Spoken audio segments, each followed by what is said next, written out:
ऐसा पहली बार हुआ था जब 6 आतंकवादियों ने सिर्फ नकली बंदूकों के सहारे 200 पैसेंजर से भरे एक प्लेन को बीच आसमान में हाईजैक कर लिया। और सबसे डरावनी बात तो ये थी कि किसी को भी इस हाईजैक के बारे में जरा सा भी अंदाजा नहीं है, न ही ग्राउंड कंट्रोल को और न ही सरकार को। और सबसे अजीब बात कि वो हाईजैकर भी खुद इस बारे में किसी को नहीं बताना चाहते। अब वैसे आतंकवादियों को लग रहा था कि वो अपने प्लान में कामयाब हो गए हैं, पर उन्हें इस बात का जरा सा भी अंदाजा नहीं था कि इस प्लेन को हाईजैक करना उनकी सबसे बड़ी गलती साबित होने वाली है, क्योंकि असल में पैसेंजर्स के बीच में सरकार का सबसे खतरनाक नेगोशिएटर भी मौजूद है, जो बिना गोली चलाए दुनिया के बड़े से बड़े टेररिस्ट को झुकने पर मजबूर कर चुका है। लेकिन ये अकेला आदमी क्या ही कर पाएगा, और क्या सब पैसेंजर सेफली अपने घर पर पहुंचकर अपने परिवार से मिल पाएंगे, या फिर फ्लाइट नंबर A335 का ये सफर सभी लोगों के लिए आखिरी सफर बन जाएगा। इसके अलावा सबसे बड़ा सवाल कि अगर हाईजैकर सरकार से इस बारे में बात ही नहीं करना चाहते, तो आखिरकार उनका प्लेन हाईजैक करने का मकसद क्या है। अब असल में थोड़ी देर पहले सरकार का सबसे काबिल नेगोशिएटर यानी कि सैम दुबई एयरपोर्ट पर अपनी फ्लाइट में चढ़ने से पहले अपनी बेटी के पास मैसेज करता है कि वो 6 घंटे में लंदन में वापस आकर सब चीजों को वापस से सही कर देगा।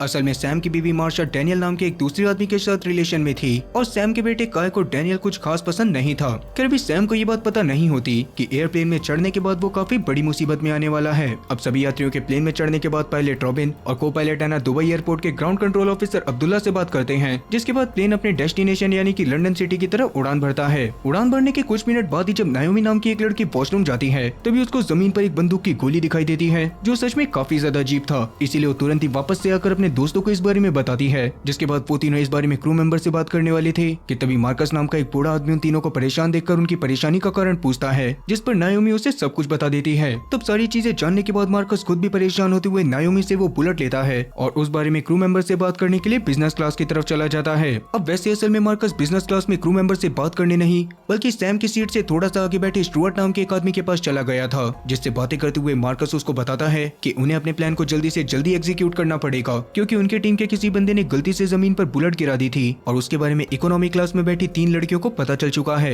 ये बात सुनकर स्टुअर्ट भी परेशान होते हुए प्लान को एग्जीक्यूट करने के लिए तुरंत मान जाता है, और फिर मार्कस अपने बाकी सारे साथियों को हिंट देने के लिए हरे कलर की टोपी लगाकर बाहर जाता है। अब उसको देखने के बाद उसके सारे साथी एक एक करके स्टुअर्ट के बैग के पास आकर अपने पैकेज को निकालने लग गए थे, जो चीज सैम को काफी ज्यादा अजीब लग रही थी। इधर मार्कस फिलहाल के लिए नायोमी के पास जाकर उससे झूठ बोलता है कि असल में प्लेन में यात्रियों को चढ़ाने से पहले एक रूटीन सिक्योरिटी चेक हुआ था, जिस दौरान वो गोली एक ऑफिसर के पास से गलती से गिर गई थी। ये बताने के बाद मार्कस अपनी सीट पर चला जाता है, लेकिन नायोमी की दोस्त मोना इस बात से बिल्कुल भी सेटिस्फाई नहीं होती और खुद क्रू मेंबर को बुलाकर उससे इस बारे में बातें करने लग जाती है। तो मार्कस भी अब बिना देरी करे अपने साथियों के साथ अपनी बंदूक को निकालकर प्लेन को हाईजैक कर लेता है, जिस दौरान सैम तुरंत ही मार्शा के पास मैसेज करके उसे प्लेन हाईजैक के बारे में सब कुछ बता देता है और उससे वादा करता है कि वो लंदन तक एकदम सेफली पहुंच जाएगा। इसके बाद सैम जांच पड़ताल करने के इरादे से इकोनॉमी क्लास में आकर बैठ जाता है, और फिर जब स्टुअर्ट और मार्कस के साथ ही सभी लोगों का मोबाइल कलेक्ट करने के बाद सैम से उसका मोबाइल मांगते हैं, तो सैम उन्हें बताता है कि उसकी सीट बिजनेस क्लास में होने की वजह से उसका मोबाइल वहीं पर रखा है। अब इसी बीच स्टुअर्ट कॉकपिट के पास जाकर पायलट्स को दरवाजा खोलने के लिए कहने लग जाता है, जो चीज एना को थोड़ी सी अजीब लगने की वजह से वो क्रू मेंबर्स के पास कॉल करती है, और कॉल के दौरान बस उसे यही पता चल पाता है कि बाहर कोई गड़बड़ हो चुकी है। तब प्लेन का pilot robin ground control officer Abdullah को इस बारे में बताते हुए प्लेन में चल रही गड़बड़ के बारे में पता करने के लिए कहता है, जिस दौरान अब्दुल्ला को लग रहा था कि प्लेन में मौजूद कुछ यात्रियों के बीच में बहसबाजी हो गई होगी। तभी स्टुअर्ट एक एयर होस्टेस को कॉकपिट के बाहर लाकर उसे गन पॉइंट पर लेते हुए रॉबिन से दरवाजा खोलने के लिए कहता है। साथ ही उसने रॉबिन को आगे अब्दुल्ला को कुछ भी बताने से साफ मना कर दिया था। तब रॉबिन भी डर के मारे इस पर मान का दरवाजा खोलने लग गया था, जिस पर एना उससे ऐसा करने से मना करने लग जाती है,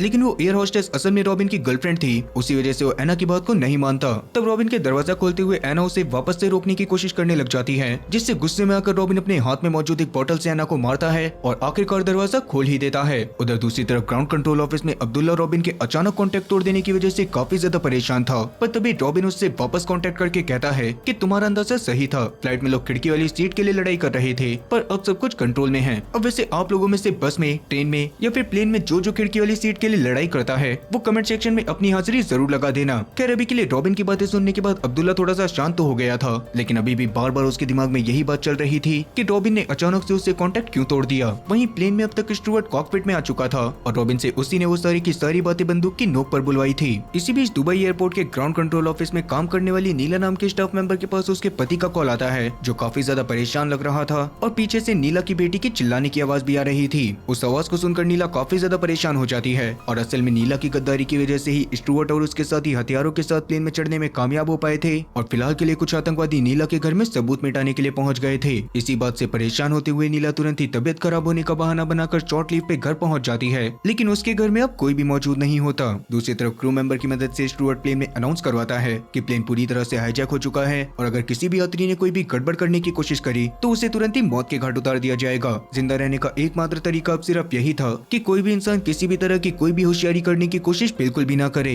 ये सारी बातें सैम बहुत ही ध्यान से सुन रहा था कि तभी उसकी पीछे वाली सीट पर बैठे कुछ बुड्ढे जोर दिखाकर हाईजैकर्स को मारने का प्लान बनाने लगते हैं, जो सुनकर सैम उन्हें समझाता है कि उन्हें गलती से भी ऐसी गलती नहीं करनी चाहिए जिससे उनकी या फिर किसी और यात्री की जान खतरे में आ जाए। ये सुनकर बुड्ढे तो शांत हो जाते हैं और तभी सैम अपनी सीट से खड़ा होकर बिजनेस क्लास में वापस जाने की बात करता है। उस दौरान स्टुअर्ट के साथी उसे बंदूक दिखाते हुए ऐसा करने से रोकने की कोशिश कर रहे थे, लेकिन सैम उनकी बातों को नजरअंदाज करते हुए अपनी सीट के पास वापस जाता है और चुपके से अपनी जेब में से अपना फोन निकालकर स्टुअर्ट के साथी जेमी को दे देता है। उस दौरान स्टुअर्ट ये बात तो समझ गया था कि इंसान इतना ज्यादा बेवकूफ नहीं है कि वो बिजनेस क्लास में सिर्फ अपना फोन वापस करने के लिए आया हो। इसीलिए वो सैम से बातें करते हुए जानने की कोशिश करता है कि उसका असली मकसद क्या है, जिस पर सैम बड़ी शांति के साथ जवाब देता है कि वो बस किसी भी हालत में अपने परिवार के पास जिंदा वापस जाना चाहता है और इसके बदले में वो स्टुअर्ट को उसका गोल अचीव करने में मदद करेगा। इतना बोलने के बाद सैम स्टुअर्ट को समझाता है कि मैंने तुम्हें मार्कस से बात करते हुए बहुत ही ज्यादा अच्छे से नोटिस करा था और तुम्हारी बातों से ये चीज साफ समझ में आ रही थी कि तुम लोग प्लेन को 3 घंटे बाद हाईजैक करने वाले थे, पर किसी छोटी सी गड़बड़ की वजह से तुम्हें अपने प्लान में अचानक चेंज करके प्लेन को शुरुआती टाइम में ही हाईजैक करना पड़ा और यही चीज तुम लोगों के लिए बहुत ज्यादा घातक साबित हो सकती है। इन सभी बातों से सैम धीरे धीरे स्टुअर्ट को अपनी बातों में उलझाने की कोशिश कर रहा था कि तभी इकोनॉमी क्लास में बैठे वो बूढ़े अचानक से स्टुअर्ट के एक साथी जेडन के ऊपर हमला करके उसे बहुत ही बुरी तरह से मारना शुरू कर देते हैं, जिस दौरान जेडन की बंदूक जमीन पर गिर जाती है। इस शोर की आवाज को सुनकर स्टुअर्ट तुरंत ही अपने साथियों के साथ इकोनॉमी क्लास में वापस से जाता है, जिस दौरान सैम ने उसके पीछे पीछे आकर फर्श पर पड़ी जेडन की बंदूक को उठाकर स्टुअर्ट के ऊपर ही तान दिया था, जिससे एक बार को तो स्टुअर्ट की जान भी हलक में आ गई थी। पर इसके अगले पल ही सैम उस बंदूक को स्टुअर्ट को वापस करते हुए बताता है कि वो सिर्फ अपनी जान बचाने के लिए सच में स्टुअर्ट की मदद करना चाहता है। दूसरी तरफ मार्शा सैम का मैसेज मिलने के बाद से काफी ज्यादा परेशान थी, जिसके बारे में वो तुरंत ही अपने नए बॉयफ्रेंड यानी कि डैनियल को बताती है, जो खुद भी एक पुलिस ऑफिसर था। और फिलहाल की सिचुएशन को देखते हुए वो तुरंत ही अपने एक साथी सारा के पास कॉल करके उससे प्लेन के हाईजैक होने के बारे में सच्चाई पता करने के लिए कहता है। वहीं जैसा कि प्लेन में अब स्टुअर्ट को सैम के ऊपर भरोसा हो चुका था, इसीलिए सैम अपना दिमाग लगाते हुए थोड़ी देर बाद स्टुअर्ट को एक पर्ची पर लिख कर देता है कि प्लेन का पायलट आगे चलकर स्टुअर्ट और उसके साथियों के लिए खतरा बन सकता है।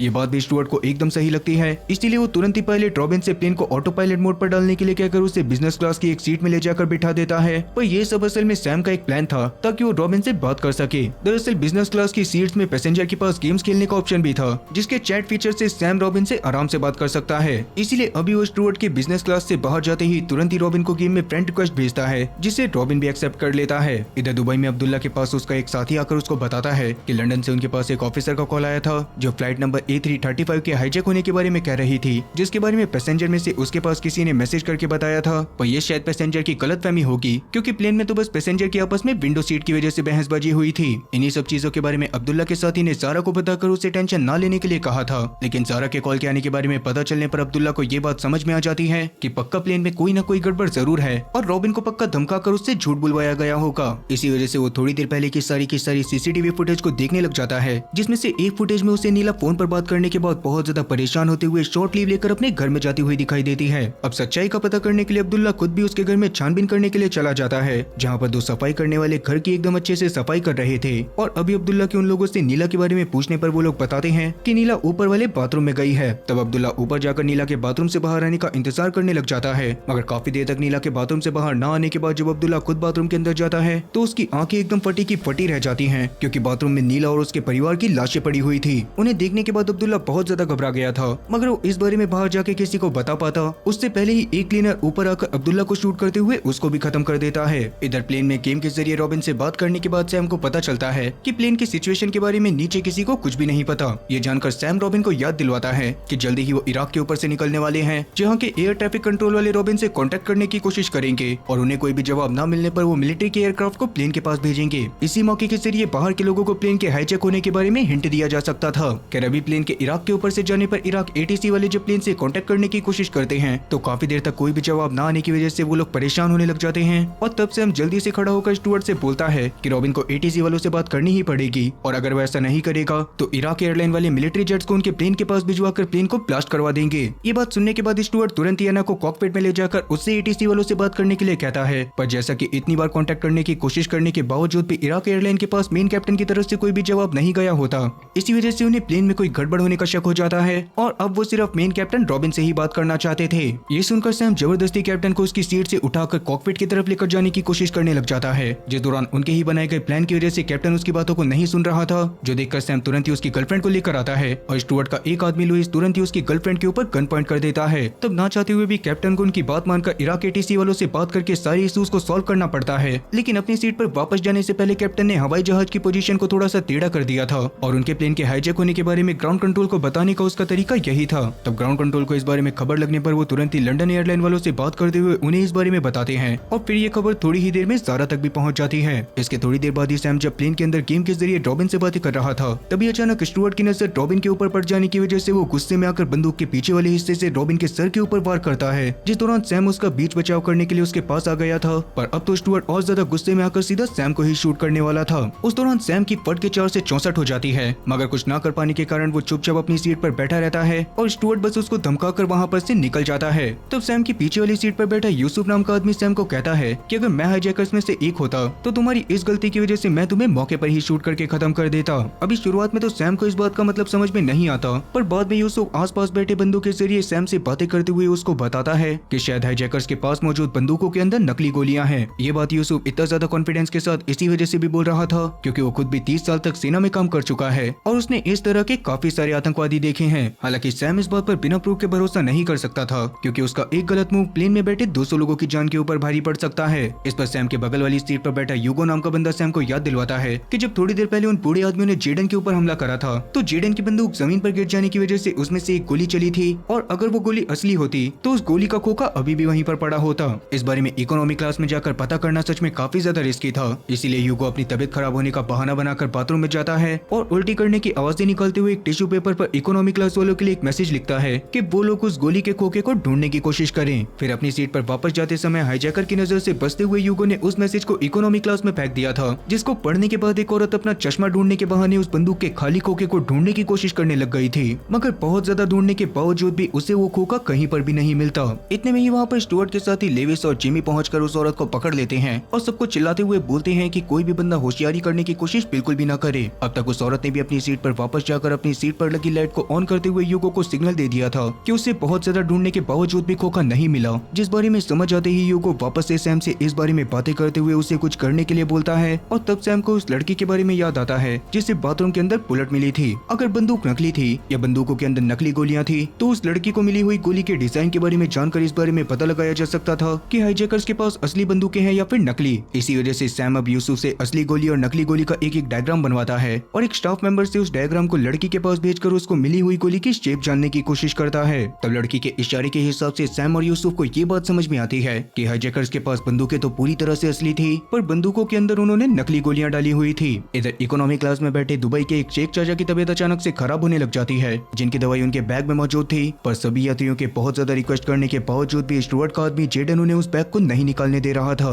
दूसरी तरफ लंदन में बैठी सारा अपने सभी साथियों को इस प्लेन हाईजैक के बारे में सभी चीजें समझाने की कोशिश कर रही होती है और प्लेन की तरफ से अजीब सी रिस्पॉन्सेज आने की वजह से उन लोगों को भी ये बात सच लग रही थी। तो वो लंदन की ट्रैफिक कंट्रोल डिपार्टमेंट की एक औरत एलिस से बात करते हैं और सारी चीजों का मुआयना करने के बाद उन्हें ये बात समझ में नहीं आ रही होती कि वो प्लेन में बैठे यात्रियों की मदद कैसे करें। तभी सारा के पास डैनियल कॉल करके उससे प्लेन में बैठे सभी यात्रियों का डेटा चेक करने के लिए बोलता है, जिसको धीरे धीरे चेक करके पैसेंजर्स के क्रिमिनल रिकॉर्ड्स को निकालने पर सबको ये बात पता चल जाती है कि प्लेन को हाईजैक किन लोगों ने करा होगा। दरअसल स्टुअर्ट और उसके सभी साथियों के पासपोर्ट अलग अलग नाम से बनाए गए थे, पर उनके उस वाले नाम का डाटा पूरी दुनिया में कहीं पर भी मौजूद नहीं था और सारा और उसकी टीम को स्टुअर्ट और उसके साथियों के हाईजैकर होने के बारे में इसी बात से अंदाजा लग जाता है। इसी बीच प्लेन में मौजूद स्टुअर्ट प्लेन का वाईफाई ऑन करके किसी को वॉइस मेल भेजते हुए बताता है कि उनका ऑपरेशन चालू हो चुका है। इसका मतलब कि स्टुअर्ट और उसके साथियों ने खुद इस प्लेन को हाईजैक नहीं करा था, बल्कि वो तो सिर्फ एक मोहरा थे। खैर इसी बीच सैम को ये बात तो समझ आ जाती है कि उन्हें प्लेन के ऊपर धीरे धीरे करके कंट्रोल लेना पड़ेगा। तभी बूढ़े शेख चाचा की तबीयत और ज्यादा खराब हो जाने की वजह से उसके बेटे से रहा नहीं जाता और वो जबरदस्ती अपने बैग के पास जाकर उसमें से दवाई निकालना शुरू कर देता है, जो देखकर जेडन और उसके बीच में मारपीट होने लग गई थी।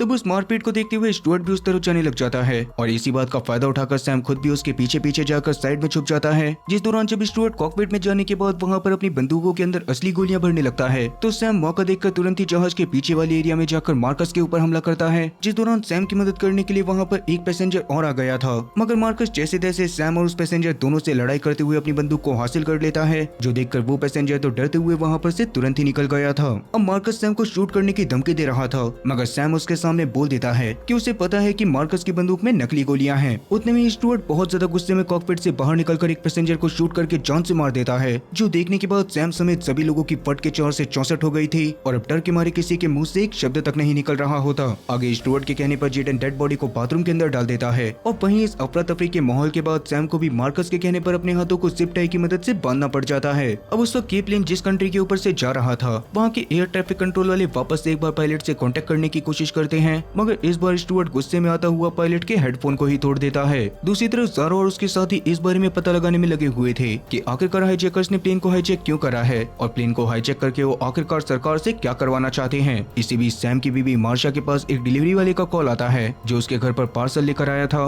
मगर मार्शा उस समय पर घर पर ही मौजूद नहीं होती। ये बात जानने के बाद वो डिलीवरी बॉय अपने साथी के साथ मार्शा के घर के अंदर जाने लग जाता है, क्योंकि असल में वो डिलीवरी बॉय नहीं बल्कि हाईजैकर्स का एक साथी था और उसके पास स्टुअर्ट ने सैम की पासपोर्ट की फोटो को भेजकर सैम के बारे में पता करने के लिए कहा था। वहीं प्लेन के अंदर जब सैम प्लेन के पीछे वाले हिस्से में बंधा होता है तभी वहाँ पर एयर होस्टेस स्टुअर्ट के साथी लेविस को लेकर आती है, जिसके पेट पर शेख के बेटे और जेडन की लड़ाई के दौरान चोट लग गई थी। अब वैसे तो बाकी सब लोगों को ये एक हादसा लग रहा था, मगर शेख के बेटे ने ये जानबूझकर एक छोटी सी कैंची की मदद से करा था, जिस कैंची को वो फिलहाल के लिए एक लिफाफे में छुपाकर अपने पास रख लेता है। इधर लुइस का खून बहुत ज्यादा बह जाने की वजह से उसे जल्दी ही एक डॉक्टर की जरूरत थी, मगर पैसेंजर्स के बीच में मौजूद एक डॉक्टर यात्री डर की वजह से अपने डॉक्टर होने के बारे में बता ही नहीं रहा होता और उसकी बीवी भी उसको बार बार 30 मार खान ना बनने की सलाह दिए जा रही थी। तो लुइस की बिगड़ती हालत को देखकर सैम खुद ही फ्लाइट अटेंडेंट के साथ मिलकर उसकी पट्टी करता है और उससे इमोशनल बातें करते हुए उससे उसके परिवार के बारे में जानने की कोशिश करने लग जाता है। दूसरी तरफ जैसा कि प्लेन के पायलट का रोमानिया के एयर ट्रैफिक कंट्रोल वालों से कोई भी कांटेक्ट नहीं हो पाया था, इसीलिए वहाँ की सरकार इस प्लेन को अपने लिए खतरा मानकर तुरंत ही गवर्नर के पास कॉल करते हुए इस प्लेन को ब्लास्ट करने के बारे में बात करती है, जिस पर गवर्नर उसे डायरेक्ट हाईजैक के बारे में ना बताते हुए ऐसी कोई भी कार्रवाई करने से साफ मना करती है और उन्हें इस बात की भी कंफर्मेशन देती है कि रोमानिया या फिर किसी और देश को इस फ्लाइट से कोई भी खतरा नहीं होगा। लेकिन रोमानिया की सरकार को इस बात के ऊपर भरोसा नहीं होता और वो तुरंत ही अपनी मिलिट्री के 2 फाइटर जेट्स को प्लेन के पास भेज देते हैं। तब फाइटर जेट्स को प्लेन के पास देखकर स्टुअर्ट और उसके साथी काफी ज्यादा डरने लग गए थे और साथ ही सभी पैसेंजर्स की भी फटी पड़ी थी, क्योंकि कहीं ना कहीं उन लोगों को भी ये बात पता होती है कि अगर रोमानिया की मिलिट्री को प्लेन के अंदर मासूम पैसेंजर्स के होने के बारे में नहीं पता चला तो वो बस 1 मिनट के अंदर प्लेन के ऊपर मिसाइल से हमला करके प्लेन को पूरी तरह से तबाह कर देंगे। इसीलिए फिलहाल के लिए एक एयर होस्टेस अपनी शकल जेट के पायलट्स को दिखाती है, जिस दौरान जब जेडन जबरदस्ती एयर होस्टेस को अंदर की तरफ खींच रहा था तो फाइटर जेट के पायलट की नजर जेडन के हाथ में मौजूद बंदूक के ऊपर भी पड़ गई थी। अब जैसा कि इन चीजों की वजह से परिस्थिति बहुत ज्यादा बिगड़ चुकी थी, इसी वजह से स्टुअर्ट फाइनली प्लेन के पायलट रॉबिन को कॉकपिट में भेजकर उससे फाइटर प्लेन के पायलट से बात करने के लिए कहता है, मगर स्टुअर्ट के गुस्से में पायलट हेडफोन्स को तोड़ देने की वजह से बहुत ज्यादा कोशिश करने के बावजूद भी रॉबिन फाइटर प्लेन्स के पायलट से बात नहीं कर पा रहा होता और वो लोग प्लेन के ऊपर हमला करने का मन पूरी तरह से बना चुके होते हैं। इसी बीच लेविस का खून बहुत ज्यादा बहने लग गया था, जो देखकर सैम उसके गाँव पर हाथ रखते हुए उससे लगातार बातें करने के लिए बोलता रहता है, जिस दौरान लेविस ने अपनी माँ, अपनी गर्लफ्रेंड और अपने और भी काफी सारे जानने वालों के बारे में बताया था और फिलहाल के लिए वो बस अपनी माँ से बात करना चाहता था। इस बात का फायदा उठाकर सैम तुरंत ही लेविस का फोन लेकर उसकी माँ का नंबर मार्शा को भी भेज देता है और फिर हिस्ट्री को डिलीट करने के बाद लेविस की माँ का नंबर मिलाकर लेविस की उनसे बात करवाने लग जाता है। दूसरी तरफ मार्शा को वो नंबर मिलने पर तुरंत ही वो इस बारे में डैनियल को बताती है और डैनियल तब लेविस की मदद से सबसे पहले तो लेविस के बारे में पता करता है और बाद में उसकी कॉल हिस्ट्री से एक एक करके उसके सभी साथियों के नाम सामने आने लग जाते हैं। वो सारे के सारे लोग ब्रिटिश थे, इसी वजह से उनकी इन्फॉर्मेशन निकालकर तुरंत ही गवर्नर के पास पहुंचा दी जाती है और गवर्नर उसी इन्फॉर्मेशन का इस्तेमाल कर रोमानिया की सरकार से बात करते हुए उनके फाइटर जेट्स को वापस भेज देती है। फिर वहीं प्लेन के अंदर अपने कर्तव्य की वजह से डॉक्टर डेविस को मरते हुए नहीं देख पाता और अपनी बीवी के काफी बार रोकने पर भी लेविस के पास जाकर उसका चेकअप करते हुए बताता है कि लेविस को सांस लेने में काफी ज्यादा दिक्कत हो रही है और इस प्रॉब्लम को सॉल्व करने के लिए उन्हें लेविस की छाती में छेद करना पड़ेगा। अब ये सब बिना किसी इक्विपमेंट के पॉसिबल नहीं होता, इसी वजह से सबको लगता है कि लेविस मारा जाएगा। पर तभी सैम जेमी से यूसुफ के पास मौजूद पेन को लेकर आने के लिए कहता है और पेन के आने के बाद पेन को डॉक्टर को देते हुए डॉक्टर से पेन की मदद से लेविस की छाती में छेद करने के लिए कहता है। तब डॉक्टर डरते हुए इस काम को करने के लिए मान भी गया था, पर डरने की वजह से वो ये काम नहीं कर पा रहा होता और फाइनली ये काम भी सैम को ही करना पड़ता है। इससे लेविस की हालत फिलहाल के लिए स्टेबल हो जाती है और तभी जेमी लेविस का फोन लेविस के पास से लेकर उसको स्विच ऑफ कर देती है। वहीं दूसरी तरफ मार्शा को अपने घर पर जाने के बाद पता चलता है कि उसका बेटा काय घर पर मौजूद नहीं था, इसी वजह से वो काय के लिए थोड़ा सा परेशान होने लग जाती है। दूसरी तरफ लंदन के होम मिनिस्टर के पास हाईजैकर्स की कुछ डिमांड लिखी हुई आती हैं, जिन डिमांड्स के साथ साथ एक नंबर भी लिखा हुआ था और डिमांड्स के बारे में बात करने के लिए होम मिनिस्टर को उस नंबर पर कॉल करना होगा।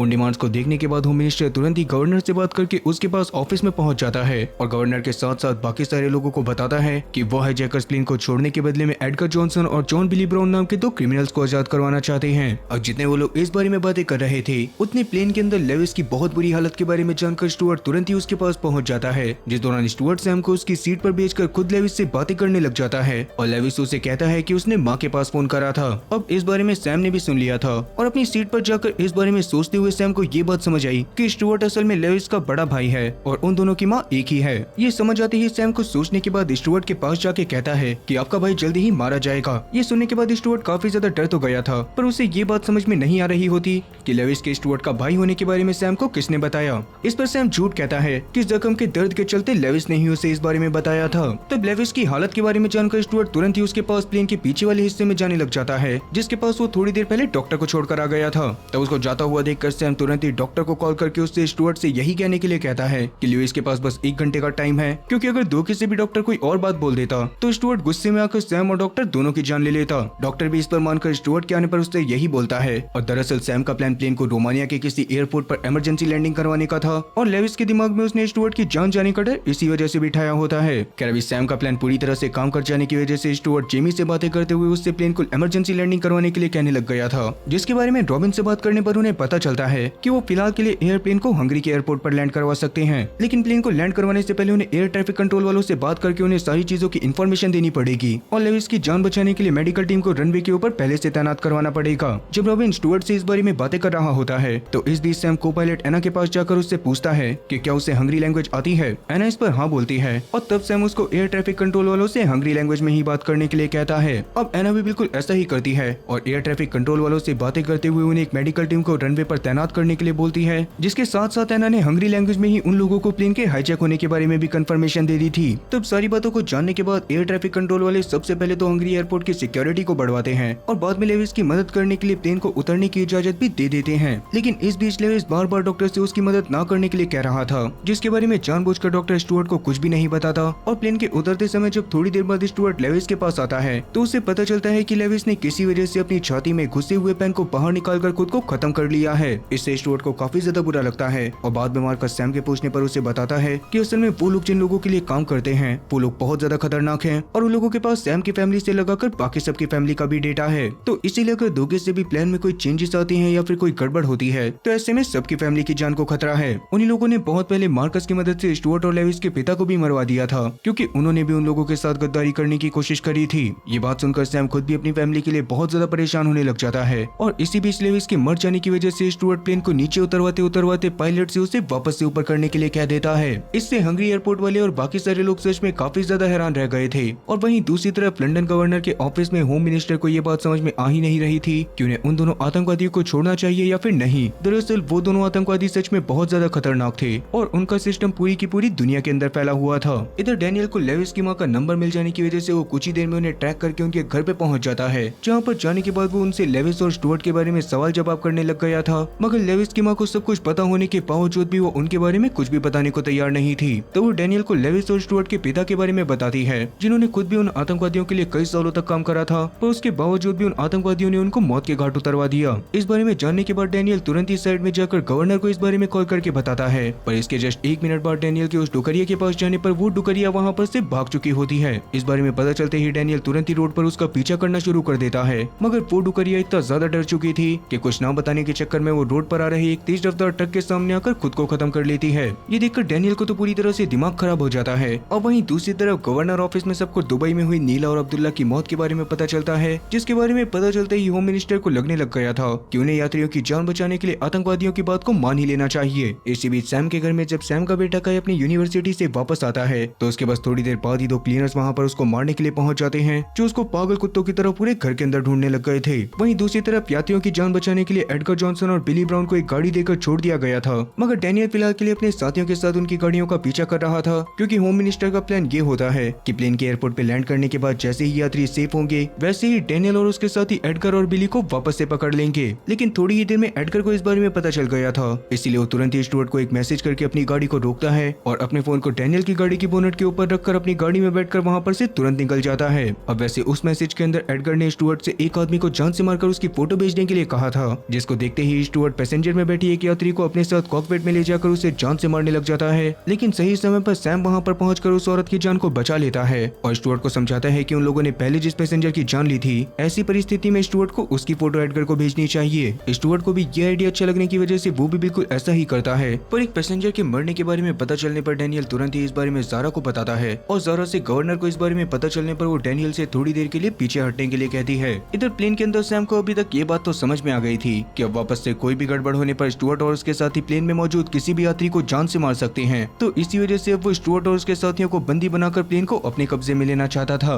सैम इस बारे में सबसे पहले ह्यूगो को बताता है, जो सैम की मदद करने के लिए पूरी तरह से तैयार था। और अभी के लिए उन लोगों ने अपने इस प्लान के बारे में एक दूध के पैकेट के ऊपर लिखकर उस दूध के पैकेट को बाकी पैसेंजर तक पास आउट करना शुरू कर दिया था, जिसकी वजह से धीरे धीरे बाकी सबको भी इस प्लान के बारे में सब कुछ पता चल जाता है। और प्लेन में बैठे सभी यात्री धीरे धीरे अपने पास मौजूद काम की हर एक चीज को अपना हथियार बनाना शुरू कर देते हैं। लेकिन किस्मत खराब होने की वजह से उनका प्लान एग्जीक्यूट होने से पहले ही स्टुअर्ट को इन सब चीजों के बारे में सब कुछ पता चल जाता है, जिस दौरान अचानक से हेडगर ने उसको मैसेज करके एक और बंदे को जान से मारने के लिए बोल दिया था, क्योंकि उसे डैनियल के उसका पीछा करने के बारे में वापस से पता चल गया होता है। अब उस मैसेज को देखने के बाद स्टुअर्ट सबसे पहले गुस्से में ह्यूगो को जान से मारना चाहता था, जो देखकर सैम खुद खड़ा होकर स्टुअर्ट को बता देता है कि ये प्लान असल में उसका है। ये सुनकर अब स्टुअर्ट सैम को मारने का फैसला करता है, मगर उसके सैम को मारने से पहले एक फ्लाइट अटेंडेंट वहाँ पर आकर स्टुअर्ट को याद दिलवाती है कि उसके भाई की जान सैम ने ही बचाई थी। ये बात सुनने के बाद स्टुअर्ट बहुत ज्यादा गुस्से में आते हुए सैम की जान को बख्श देता है और तुरंत ही इकोनॉमी क्लास में जाकर एक औरत को जान से मारने के लिए उसके ऊपर बंदूक तान देता है। मगर उसके गोली चलाने से पहले ही सैम स्टुअर्ट के पास आकर उसके ऊपर बहुत ही बुरी तरह से हमला कर देता है, जो देखकर बाकी सारे लोगों ने भी एक एक करके स्टुअर्ट के सभी साथियों के ऊपर हमला करना शुरू कर दिया था। मगर इस बीच एक औरत बाथरूम में जाकर डरते हुए अपनी छुपाई हुई बंदूक निकालती है और बाहर जाकर बिना किसी मतलब में पायलट रॉबिन को शूट करने के बाद खुद कॉकपिट में जाकर कॉकपिट को बंद कर लेती है। ये देखने के बाद तो सैम और बाकी सारे यात्रियों की फट के 4 से 64 हो गई थी और उन्हें ये बात समझ में नहीं आ रही होती कि आखिरकार ये औरत है कौन। वहीं दूसरी तरफ एडगर और बिली का पीछा करते हुए डैनियल और उसके साथियों को ये बात पता चलती है कि वो जंगल के रास्तों से निकलकर एक एयरपोर्ट पर पहुंचेंगे और वहां पर से किसी प्राइवेट प्लेन को लेकर एक ऐसे देश में चले जाएंगे जहां पर से लंदन वाले उन्हें कभी भी वापस नहीं बुला सकते। इसीलिए अभी ये बात पता चलते ही आर्मी के काफी सारे लोगों को उस एयरपोर्ट पर भेज दिया जाता है ताकि एडगर और बिली को प्लेन में चढ़ने से पहले ही गिरफ्तार करा जा सके। मगर एडगर और बिली की गाड़ी के वहाँ पर आने के बाद सबको पता चलता है कि उस गाड़ी के अंदर तो एडगर और बिली थे ही नहीं। वो लोग तो पहले ही जंगल वाले रास्ते में अपनी गाड़ी को बदलकर किसी और दिशा में निकल गए थे और अब उनकी लोकेशन के बारे में किसी को कुछ पता ही नहीं था। इधर सैम के घर में उन क्लीनर को सैम का बेटा काय नहीं मिल रहा होता, क्योंकि काय ने भी उन लोगों को पहले ही देख लिया था और वो काफी देर से घर में ही छुपा हुआ था। वो जैसे तैसे हिम्मत करके पुलिस को कॉल करके उन्हें बुलाता है, मगर पुलिस वालों के वहाँ पर आने से पहले एक क्लीनर सैम के बेटे को पकड़ लेता है और दूसरा क्लीनर पुलिस वालों के आने पर पुलिस वालों से बात करके उन्हें ऐसा दिखाता है जैसे घर में सब कुछ नॉर्मल है। इसकी वजह से वो पुलिस वाले वहाँ पर से चले गए थे। और वहीं दूसरी तरफ एडगर ने अब तक एक पत्रकार तक प्लेन हाईजैक की खबर पहुंचाकर ये बात मीडिया में लीक करवा दी थी, जिसकी वजह से उस एयरलाइन कंपनी के शेयर बहुत ही बुरी तरह से गिरना शुरू हो जाते हैं, जिससे एडगर और बिली का प्लान पूरा होता जा रहा था। वो दोनों इन शेयर्स को बहुत ही कम दामों में खरीद कर बाद में उन्हें बहुत ही ज्यादा प्राइस में बेचने वाले थे, पर अब धीरे धीरे करके एडगर का लालच बढ़ता ही जा रहा था। इसी वजह से बिली उसे बार बार उस पर कंट्रोल रखकर किसी सेफ लोकेशन पर चलने के लिए कह रहा था, मगर एडगर को तो अभी पैसों के अलावा कुछ और दिखाई दे ही नहीं रहा होता। इसी वजह से गुस्से में आकर बिली अपने एक साथी के पास जाकर उससे एडगर को शूट करके खत्म करने के लिए कहता है और वो आदमी भी बस 2 मिनट के अंदर अंदर इस काम को पूरा करके बिली के साथ किसी सेफ लोकेशन की तरफ जाने लग जाता है। तो देखा दोस्तों, कैसे गलत आदत की वजह से एडगर के साथी ने उसको ही जान से मार दिया। इसीलिए वक्त रहते खुद को बदलना भी बहुत ज्यादा जरूरी है। और अगर आप भी फोन की लत या काम में मन ना लगना या फिर लैक ऑफ फोकस जैसी बुरी आदतों की वजह से परेशान हो, तो हमारे आज के स्पॉन्सर आपकी बहुत ज्यादा मदद कर सकते हैं। तो ये वीडियो स्पॉन्सर करा है बेटर हैबिट्स टीम ने, जिनका 14 डे हैबिट रीसेट सिस्टम आपके जैसे लोगों के लिए ही बना है। ये प्रोग्राम इंसानी दिमाग की साइकोलॉजी का यूज करके आपकी बुरी आदतों को जड़ से खत्म करता है और डिसिप्लिन को आपकी जिंदगी का हिस्सा बनाता है। ऐसे काम की चीज आपको आम सेल्फ वीडियोस में बिल्कुल भी नहीं मिलेगी। तो बेटर हैबिट्स टीम का 14 दिनों का हैबिट रीसेट सिस्टम जरूर ट्राई करना, जिसका लिंक डिस्क्रिप्शन और पिन कमेंट में दिया गया है। खैर वहीं प्लेन में सभी लोग काफी ज्यादा परेशान हो रहे थे, क्योंकि कॉकपिट में एक अनजान औरत अमेंडा घुस गई थी, जो देखकर सैम तुरंत ही स्टुअर्ट से अमेंडा के बारे में जानने की कोशिश करता है। लेकिन स्टुअर्ट और उसके साथियों को तो सच में अमेंडा के बारे में कुछ भी पता नहीं होता और उन्हें तो ये बात भी नहीं पता थी कि उनके बॉस ने उनके अलावा किसी और को भी प्लेन में भेजा हुआ है। इस बारे में जानने के बाद सैम सबसे पहले तो स्टुअर्ट और उसके साथियों को चेयर से बंधवा देता है और बाद में बाहर मौजूद एक फोन से कॉकपिट में कॉल करके अमेंडा से बात करने की कोशिश करता है। लेकिन अमेंडा किसी की भी बात का कोई भी जवाब नहीं दे रही होती और बार बार अपने फोन में हेड करके अगले मैसेज का वेट कर रही होती है। तभी वापस एयर ट्रैफिक कंट्रोल वालों से बात न करने की वजह से 2 फाइटर जेट एक बार फिर से प्लेन को आकर घेर लेते हैं, क्योंकि उन्हें लग रहा था कि अमेंडा प्लेन को शहर के बीचों बीच क्रैश करवाने वाली है। इससे सब लोग बहुत ज्यादा घबरा जाते हैं और इतने में ही सैम एक फोन को हासिल करके लंदन के एयर ट्रैफिक कंट्रोल वालों से बात करते हुए उनको सब कुछ बताता है, जिस दौरान सैम की सारी बातों को एलिस सुन रही थी और साथ के साथ वो गवर्नर को भी उन सब चीजों के बारे में अपडेट दे रही थी। तब सैम की बातों को जानने के बाद एलिस गवर्नर को इस बारे में बताती है और गवर्नर तुरंत ही जेट्स को वापस से नीचे जाने का ऑर्डर देती है, क्योंकि वो इस हालत में प्लेन को ब्लास्ट करके मासूम लोगों की जान नहीं लेना चाहती थी। अब वो प्लेन शहर में जहाँ पर गिर सकता था उस जगह को भी पूरी तरह से खाली करवाना शुरू कर दिया गया था। लेकिन प्लेन के अंदर अभी सैम को ये बात समझ में नहीं आ रही होती कि वो किस तरह से अमेंडा से बात करके उसे प्लेन को क्रैश ना करवाने के लिए मना ले। तभी अमेंडा का दूसरा फोन उसके हाथ में लग जाता है, जिसके वॉलपेपर पर अमेंडा और उसकी बेटी की फोटो लगी हुई थी। और उसकी बेटी की फोटो को देखने के बाद सैम को ये बात तो क्लियर हो जाती है कि उन आतंकवादियों ने अमेंडा की बेटी को भी कब्जे में ले रखा होगा और अमेंडा ये सारी की सारी चीजें मजबूरी में कर रही है। इसीलिए सैम तुरंत ही कागज पर कुछ चीजें लिखता है और उन्हें एक एक करके कैमरा की मदद से अमेंडा को दिखाते हुए उसे इस बात का एहसास दिलवाता है कि उसी की तरह बहुत सारे लोग भी अपने परिवार वालों से मिलना चाहते हैं और उसकी एक गलती कई परिवारों को तबाह कर सकती है। इन सभी चीजों को देखने के बाद अमेंडा बार बार हेडगर के पास मैसेज करके उससे उसके अगले प्लान के बारे में पूछ रही होती है, क्योंकि असल में हेडगर का प्लान पहले यही था कि वो एयरलाइन के शेयर्स को गिराकर उन्हें खरीद लेगा और बाद में प्लेन के सेफली लैंड होने पर शेयर्स के प्राइस ऑटोमेटिकली बढ़ जाएंगे, जिससे वो एक दिन में अरबपति हो सकते थे। ये सारी चीजें करने के लिए वो शेयर्स को खरीदने के बाद अमेंडा के पास प्लेन को सेफली लैंड करवाने का मैसेज भेजने वाला था, मगर उसके मैसेज भेजने से पहले ही बिली ने उसको जान से मरवा दिया होता है, जिसकी वजह से हेडगर की तरफ से कोई रिप्लाई न आने की वजह से अमेंडा बहुत ज्यादा परेशान होते हुए सैम के पास कॉल करती है और उसे अपनी सिचुएशन के बारे में सारी चीजें बताकर जानने की कोशिश करती है कि अब उसे क्या करना चाहिए, क्योंकि असल में अब सबसे बड़ी दिक्कत ये थी कि इस प्लेन के अंदर बहुत कम फ्यूल बचा था और उतने फ्यूल में ये प्लेन एयरपोर्ट तक कभी पहुंच ही नहीं पाता। इन सब चीजों के अलावा अमेंडा को इस बात का भी डर लग रहा था कि अगर वो किसी तरह से प्लेन को सेफली लैंड भी करवा दे तो रॉबिन को मारने की वजह से उसे नीचे उतरते ही सीधा जेल में पटक दिया जाएगा। ये सुनने के बाद सैम उसको विश्वास दिलाता है कि वो एयर ट्रैफिक कंट्रोल वाली एलिस और गवर्नर से बात करके उसकी सजा को पूरी तरह से माफ करवा देगा और नीचे उतरने के बाद अमेंडा को कोई भी सजा नहीं होगी। इस बात को सुनकर अमेंडा फाइनली कॉकपिट के दरवाजे को खोल देती है, जो देखकर सैम तुरंत ही अंदर आने के बाद कॉकपिट के दरवाजे को बंद करता है और एलिस से बातें करते हुए सबसे पहले तो उसे अमेंडा की सजा को माफ करने के लिए कहता है और गवर्नर के इस शर्त पर मान जाने के बाद एलिस से बातें करते हुए प्लेन को लैंड करवाने का तरीका पूछने लग जाता है। वहीं डैनियल को अब तक काई के खतरे में होने के बारे में खबर मिल जाती है, इसीलिए वो तुरंत ही सैम के घर की तरफ जाने लग जाता है, जहाँ पर जाने के बाद उसने ज़ारा से और फोर्स को बुलवाकर ये ड्रामा करना शुरू कर दिया था